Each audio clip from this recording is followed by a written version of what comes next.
Hey everybody, it's Beth. Today I'm using this gift bag from Dollar Tree and this wood frame that I got from Walmart. I painted the wood frame completely with black chalk paint, and that's by Waverly. Once that's dry, I take a little bit of white acrylic paint and mix it with water. I'm taking a toothbrush and I dip it in that paint and then hit the back of the toothbrush with a paintbrush handle, splattering the paint forward onto the frame.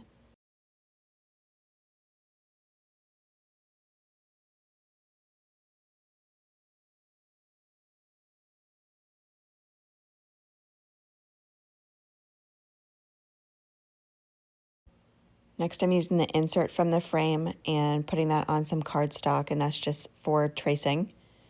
I cut out that piece of cardstock, and then I cut a piece of the gift bag. I'm using the snowman from the image on there.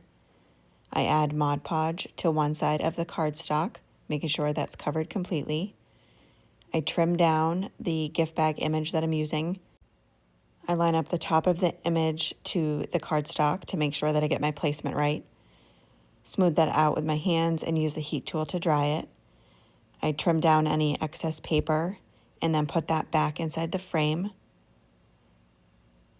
and just push those pins back down.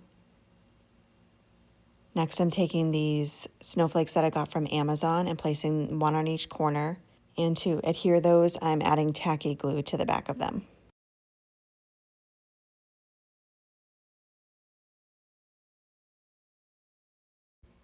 And the frame had come with this little wooden pin for the back as a stand. I just painted that with that black chalk paint as well and then put it in the spot in the back.